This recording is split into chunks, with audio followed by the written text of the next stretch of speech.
Friends, welcome back to our channel. ಹೊಸ ವಿಷಯದೊಂದಿಗೆ ನಿಮ್ಮ ಮುಂದೆ ಬಂದಿದ್ದೀನಿ. ಯಾವುದಪ್ಪ ಅಂದರೆ ಯಾವ ಜಾಬ್ ಅಂದರೆ ಪೋಸ್ಟ್ ಆಫೀಸಲ್ಲಿ ಡ್ರೈವರ್ ಹುದ್ದೆಗೆ ನೇಮಕಾತಿ ಅರ್ಜಿಯನ್ನು ಆಹ್ವಾನಿಸಲಾಗಿದೆ. ಆಸಕ್ತಿ ಉಳ್ಳವರು ಹೋಗಿ ಅಪ್ಲಿಕೇಶನ್ ಹಾಕ್ಬೋದು. ಅದು ಆನ್ಲೈನಾ ಆಫ್ಲೈನಾ ಅನ್ನೋದನ್ನು ತಿಳ್ಕೊಂಬರೋಣ ಬನ್ನಿ. ಪೋಸ್ಟ್ ಆಫೀಸಲ್ಲಿ ಬಂದುಬಿಟ್ಟು ಒಟ್ಟು ಹುದ್ದೆಗಳು 25 ಇದೆ. ವಲಯವಾರು ಖಾಲಿ ಇರುವ ಹುದ್ದೆಗಳಿಗೆ ಅಂದರೆ ಯಾವ್ಯಾವ ವಲಯದಲ್ಲಿದೆ ಅಂತಂದರೆ ಸೆಂಟ್ರಲ್ ರೀಜಿಯನ್ನಲ್ಲಿ 1, ಚೆನ್ನೈಯಲ್ಲಿ 15 ಪೋಸ್ಟ್ಗಳು ಖಾಲಿದೆ, ದಕ್ಷಿಣ ವಲಯದಲ್ಲಿ 4 ಮತ್ತು ಪಶ್ಚಿಮ ವಲಯದಲ್ಲಿ 5. ಅರ್ಹತೆಗಳು ಏನೇನು ಬೇಕು ಅಂತಂದರೆ 10th ಪಾಸ್ ಆಗಿರಬೇಕು ಮತ್ತು ಡ್ರೈವಿಂಗ್ ಲೈಸೆನ್ಸ್ನ ಹೊಂದಿರಬೇಕು. ಲಘು ಮತ್ತು ಭಾರಿ ವಾಹನವನ್ನು ಪರವಾನಗಿ ಹೊಂದಿರಬೇಕು. ವಯೋಮಿತಿ ಎಷ್ಟು ಅಂತಂದರೆ 56 ವರ್ಷ. ಆಯ್ಕೆ ಅಭ್ಯರ್ಥಿಗಳ ಸಂಬಳ ಬಂದುಬಿಟ್ಟು ಎಷ್ಟು ಅಂತಂದರೆ 19,900 ರೂಪಾಯಿ. ಆನ್ಲೈನಲ್ಲ, ಇದು ಆಫ್ಲೈನು.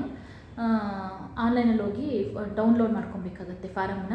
ಆಮೇಲೆ ಫಾರಮಲ್ಲಿ ಕೇಳಿದಂತಹ ಏನೇನು ದಾಖಲೆಗಳನ್ನೆಲ್ಲ ಕೇಳಿರ್ತಾರೋ ಆ ದಾಖಲೆಗಳೆಲ್ಲ ಫಿಲ್ ಮಾಡಿಬಿಟ್ಟು ಅವರು ಒಂದು ಅಡ್ರೆಸ್ ಕಳಿಸಿದ್ದಾರೆ.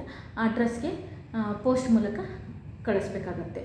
ಅದು ಯಾವುದಂದರೆ ಹಿರಿಯ ವ್ಯವಸ್ಥಾಪಕರು, ಮೇಲೆ ಮೋಟಾರ್ ಸರ್ವೆ ನಂಬರ್ 37 ಗ್ರೀನ್ಸ್ ರಸ್ತೆ, ಚೆನ್ನೈ 60006. ಅರ್ಜಿ ಸಲ್ಲಿಸಲು ಕೊನೆಯ ದಿನಾಂಕ ಬಂದುಬಿಟ್ಟು 8/2/2025. ಅಡ್ರೆಸ್ ಬೇಕಾದ್ರೆ ನಾನು ಡಿಸ್ಕ್ರಿಪ್ಷನ್ ಬಾಕ್ಸಲ್ಲಿ ಕೊಟ್ಟಿರ್ತೀನಿ. ಆಸಕ್ತಿ ಉಳ್ಳವರು ಬಂದುಬಿಟ್ಟು ಹೋಗಿ ಅಪ್ಲಿಕೇಶನ್ ಹಾಕ್ಬೋದು. ಏಜ್ ಲಿಮಿಟ್ ಬಂದುಬಿಟ್ಟು 50 ವರ್ಷ ಆಗಿರಬೇಕು. ಈ ವಿಡಿಯೋ ಇಷ್ಟ ಆದರೆ ಲೈಕ್ ಮಾಡಿ, ಶೇರ್ ಮಾಡಿ, ಕಮೆಂಟ್ ಮಾಡಿ, ನಮ್ಮಂಥವ್ರನ್ನ ಪ್ರೋತ್ಸಾಹಿಸಿ. Thank you for watching. Next ವಿಡಿಯೋದಲ್ಲಿ ಸಿಗ್ತೀನಿ.